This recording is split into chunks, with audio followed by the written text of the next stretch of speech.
A wrench clanged against the metal floor just as the lights dimmed red for silent running. A rookie sailor, nervous and wide-eyed, reached for the wrong switch during a simulation on the USS Nevada, a Virginia-class nuclear-powered fast attack submarine buried beneath the North Atlantic. It was only a drill. But that one error shifted the sub's ballast pressure enough to trigger a chain reaction. Everything stopped.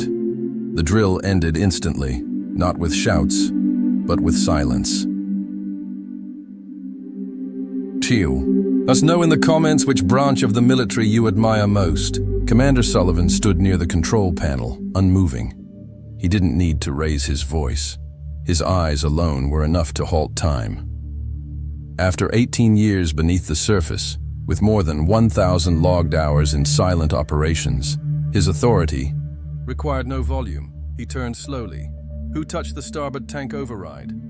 The room remained still. A quiet beep echoed from the panel again, just enough to confirm it had been engaged. Finally, a trembling voice spoke. "Sir, Seaman Blake, I did, sir." Blake stood frozen at his station. Just 19 years old, freshly assigned to the Nevada, his uniform looked stiff, almost too new for its surroundings. Sweat lined his collar. His hands shook slightly. "I thought it was part of the sequence, sir," he added. Commander Sullivan walked forward, calm and deliberate. "Show me." Blake gestured toward the console, where one of the switches had a faint fingerprint smudge. On its surface, a small green light blinked, signifying the override was engaged. "You touch this," Sullivan said. "Yes, sir." Without command, during silent mode, while the drill was live. "Yes, sir. You thought." Sullivan straightened. "That override controls buoyancy compensation. What if we'd been tailing a foreign vessel and that noise spike gave us away? I didn't realize. You didn't think, you guessed. You guessed in a machine carrying 134 lives." The control room remained silent. Officers avoided eye contact. Everyone could feel the pressure, and not just in the ballast tanks. Sullivan pressed a few keys on the panel and shut down the simulation entirely. He turned his back on the console and faced the entire crew. "You want to know what happens when a man guesses 800 feet below the surface?" He let the silence stretch. "The ocean doesn't guess. It crushes." Then to Blake, voice still steady.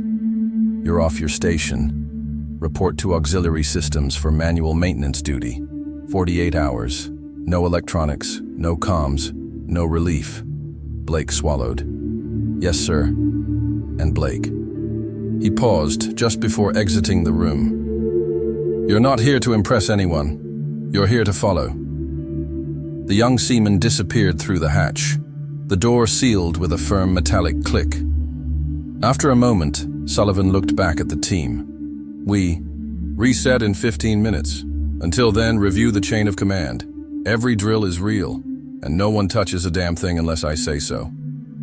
As the crew dispersed to their stations, the tension didn't fully lift. Mistakes in the Navy weren't just errors, they were echoes. And on a submarine, echoes traveled fast. In the lower deck, Blake changed into a utility jumpsuit and entered the auxiliary systems bay. It smelled of oil, salt, and stale air. Pipes hissed, valves creaked. Steam curled along the ceiling like ghosts of old mistakes. The silence down there wasn't peaceful. It was thick. It pressed against his skin like guilt. He scrubbed filters, drained tanks, and checked gauges for hours, his body sore and mind racing. Every time he closed his eyes, he saw Sullivan's face. Not angry. Just cold, controlled, worse than yelling, worse than punishment. It was disappointment. At Aero 200, Petty Officer Ramirez brought a new toolkit and didn't say a word. He just set it down beside Blake, glanced once, then left. That silence stung more than any lecture. Upstairs, Sullivan and Lieutenant Grace reviewed the diagnostic report. "System integrity held," Grace noted. "But the noise spike was loud enough to be picked up by passive sonar." Sullivan leaned back in his chair. And we'd be dead if this wasn't a drill. She's young, Grace offered. They all are. That's not an excuse. The ocean doesn't care if you're young. Later that day, as Blake cleaned out the final vent coil, he noticed something strange, an unfamiliar vibration in the pipe. Not a leak, not pressure, a low, pulsing rhythm. He tapped it gently with a wrench. It changed pitch, a harmonic. He checked the mainline chart. Nothing was scheduled through that pipe. No circulation cycle, no exhaust.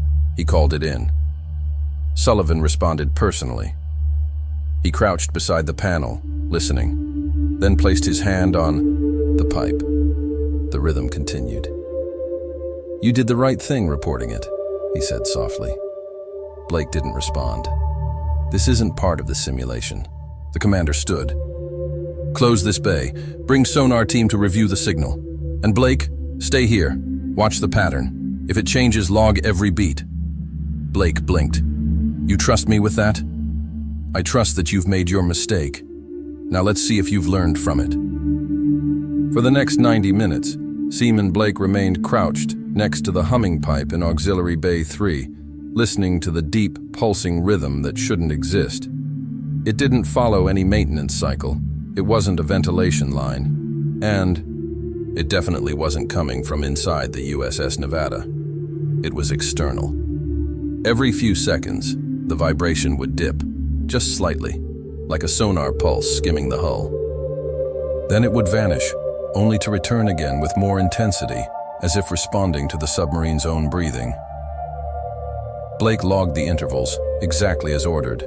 His pen trembled slightly with each stroke. He was no longer concerned with punishment. Now, he was afraid. Up in the control room, Commander Sullivan examined the waveform Ung had extracted from the sonar returns. She replayed it. 3 slow pulses, irregular, then a gap, then a repeat, but not quite identical. "It's intelligent," she muttered. "Not natural, and not mechanical background noise either."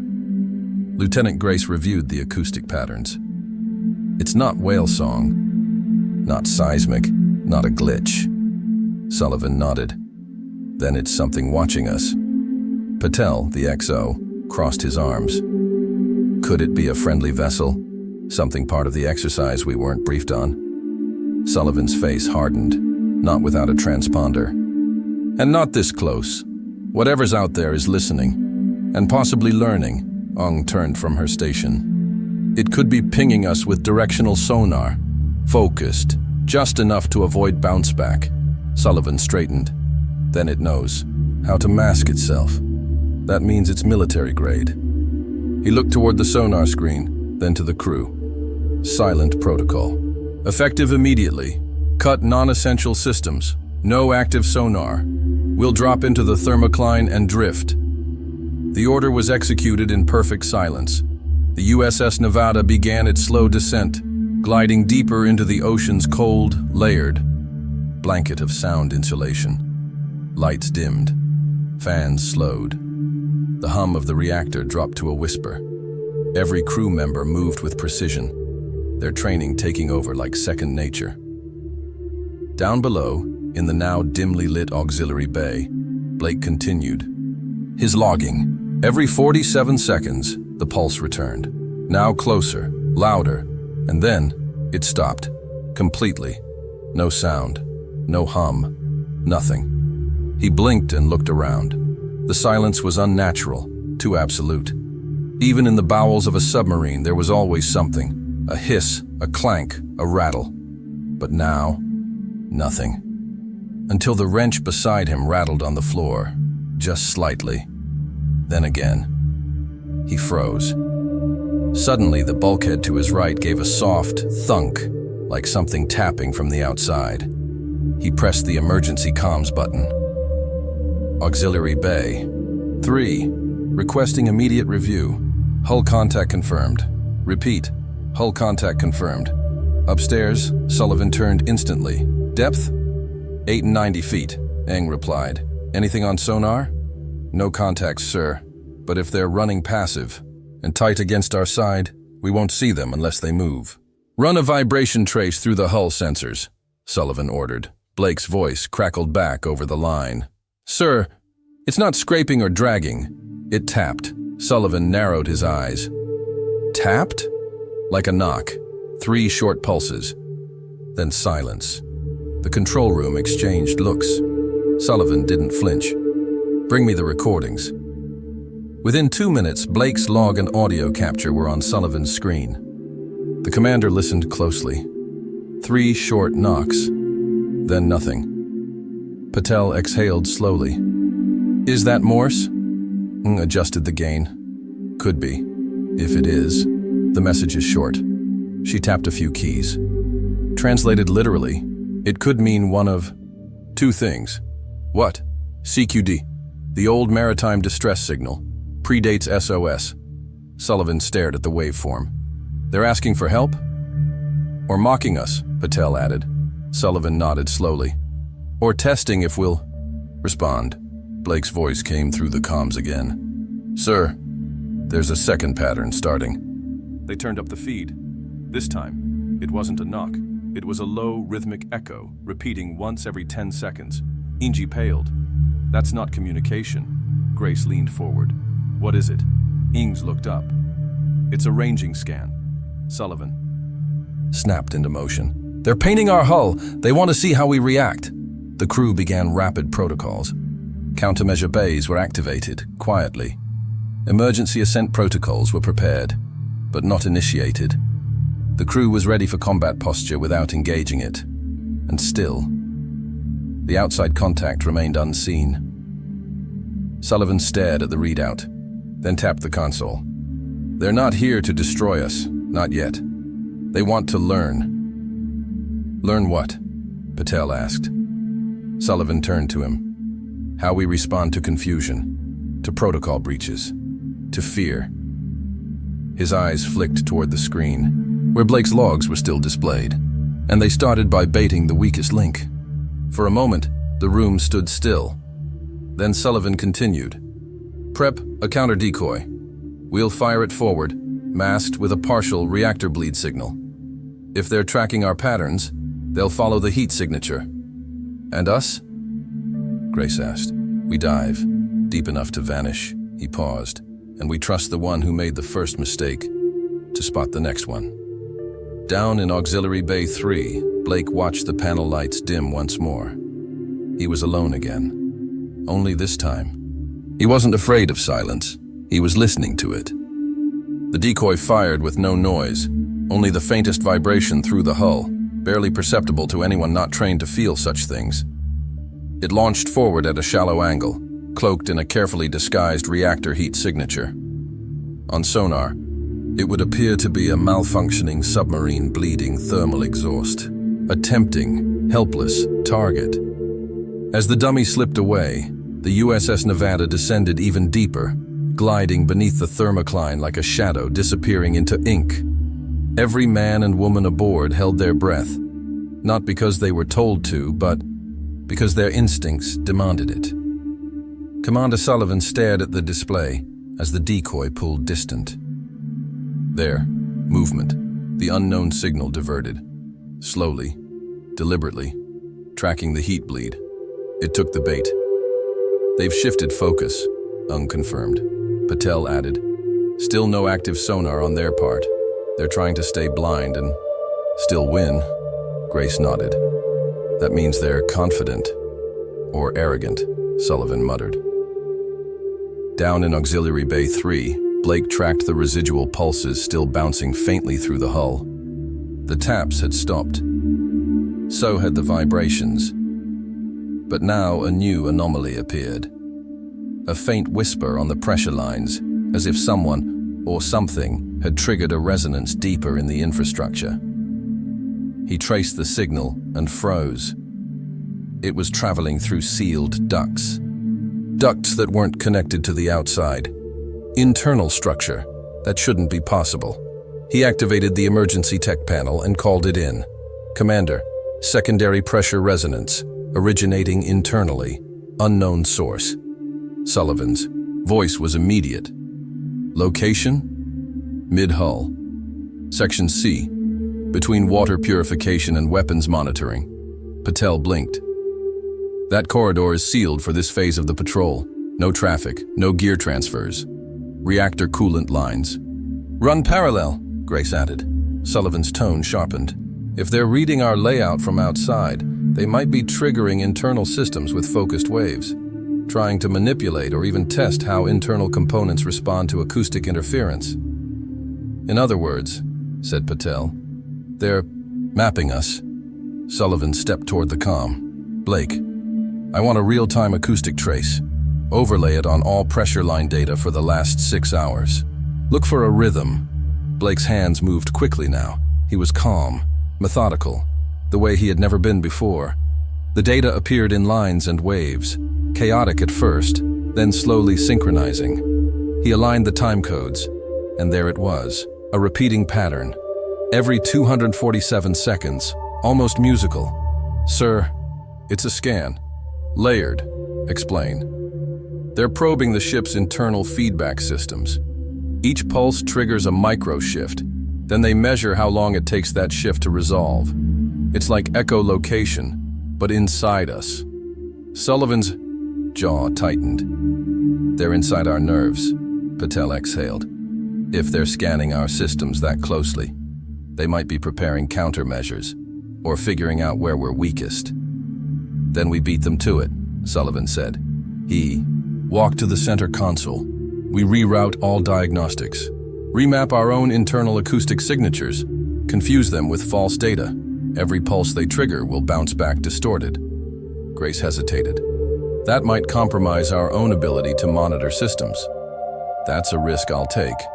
They moved quickly. In engineering, diagnostic teams began layering soft noise overlays into key feedback loops. Valves were recalibrated, pressure gauges slightly offset. The Nevada's body was, for the first time, lying to itself. On purpose. Aboard most ships, that would be dangerous. But in the silent depths of the Atlantic, it was strategy. As the hour ticked on, the crew waited. The rogue contact drifted further toward the decoy. No new signals returned, no new scans triggered, only stillness, until Ung's voice broke the silence. New contact. Bearing 114. Not from the decoy vector. No heat, no sonar. Just presence. The screen lit up with a faint signal. Too soft to be propulsion. Too exact to be drift. They're not alone, Patel whispered. Sullivan stared at the new blip. It's a pincer move. He moved to the comms. Blake, is the pressure anomaly still active? No, sir. It stopped 46 seconds ago. Sullivan's eyes narrowed. They were mapping us for something. Now it's done. Grace turned pale. They know where to hit, but Sullivan didn't blink. They won't get the chance. He activated the sub's emergency internal lockdown. Seal all sensitive compartments, reactor control, torpedo bays, data relay cores. We compartmentalize the entire vessel. If they try to trigger an overload or a backdoor pulse, they'll be talking to walls. Patel asked, should we surface? Sullivan shook his head. No, not yet. He looked toward the center of the room. I want to know who's out there, and why they're using our own systems against us. In Auxiliary Bay 3, Blake sat alone, watching the soft pulse of the coolant tanks and listening for a sound that wasn't there. And yet, he felt it, not with his ears, with his gut. Something was near, something waiting. He picked up the emergency phone and called up to the bridge. Commander, request permission to stay on this station. There was a pause. Then Sullivan's voice. Permission. Granted. He hung up, turned back to the pipes, and waited. The USS Nevada held position like a steel nerve suspended in darkness, surrounded by water cold enough to crack bone. Lights were dim, systems idle, crew silent. The unknown contact at bearing 114 hadn't moved, but neither had it vanished. It lingered, watching. Blake sat in Auxiliary Bay 3, eyes locked on a blank monitor. There was no readout, no new signal, no vibration. But every cell in his body felt the pressure, like a deep-sea predator circling a wounded fish. Then, a single ping echoed through the hull. It was subtle, almost polite. But it didn't bounce like normal sonar. It resonated. Not a command, not a warning, an invitation. Up in the control room, Ung's console lit up with a spike, acoustic pulse. Origin matches contact 114, focused. It's not sonar, sir. Grace narrowed her eyes. What is it then? It's harmonic, Ung replied. Modulated, almost like... Sullivan's voice cut in. Music. She hesitated. Maybe. Just enough pattern to make you hesitate. It's psychological. Patel frowned. They're trying to manipulate emotion? Or cause a response, Sullivan added. He looked around. Maintained silence. No response. No acknowledgement. But Blake, down below, didn't need a command to stay still. He understood now. The pattern wasn't trying to confuse him anymore. It was testing him, to see if he'd panic, to see if he'd guess, to see if he'd make another mistake. He didn't move. 5 minutes passed. 10. The screen remained dark. Then, slowly, the pulse stopped. Back in the control room, Ung whispered, "Contact 114 has vanished. No propulsion, no retreat signal, just gone." Sullivan stood still for a long moment. Patel. Begin phased restart of normal systems. No external transmission. All internal systems at 50%. Run a diagnostic sweep of all compartments. He turned to Ing. Keep scanning, not for movement, for echoes. Patel glanced sideways. Sir, do you think we passed the test? Sullivan looked at the blank sonar. We didn't panic. We didn't fire. We didn't run. That's not passing. He turned away. That's surviving. By the time the sub had returned to nominal power, the crew was back to routine. Blake was relieved from his station, but this time, not as punishment. As he walked the upper passageways toward the mess, sailors nodded to him. Just once. Just enough. In the galley, Petty Officer Ramirez slid a tray across the table toward him. Didn't think I'd say this, he muttered. But you earned it. Blake sat, nodded, and said nothing. Commander Sullivan, meanwhile, stood at his console, dictating his final log for the incident. USS Nevada encountered unidentified contact, likely drone-based or semi-autonomous probe, capable of internal diagnostic mapping via harmonic resonance. Intent, unclear. Aggression, minimal. Observation, strategic. He paused. Crew responded without panic. Key lessons reinforced. Seaman Blake performed under pressure. Redeemed earlier errors with calm vigilance and effective acoustic tracing. Recommendation, continued mentorship. He shut off the recording. Later that evening, he found Blake alone near the aft hull bulkhead, watching the dark water through. A reinforced observation port. Sullivan joined him quietly. You stayed still. Blake nodded. It wanted me to panic. I didn't. No, you didn't. Another pause. Fear is natural, Sullivan said, but response is trained. And today, you responded like someone who's learned. Blake swallowed. Thank you, sir. Sullivan nodded once. We don't need perfection down here. We need presence. You showed up. As the submarine turned slowly back toward its assigned patrol sector, the crew felt the change. Not in depth, not in heading, but in one another. They had faced something unknown. They had held the line, and for at least one sailor, a single moment of silence had rewritten his story. In the deepest places on Earth, mistakes don't echo. They implode. On land, you can guess your way through a job. Down here, guesswork is the enemy. Commander Sullivan didn't scream. He didn't punish for pride. He taught through silence. And Seaman Blake learned that redemption doesn't come from being perfect. It comes from staying calm when the ocean wants you to crack. What would you have done in Commander Sullivan's shoes? Would you have given Blake a second chance or cut him loose? Tell us in the comments.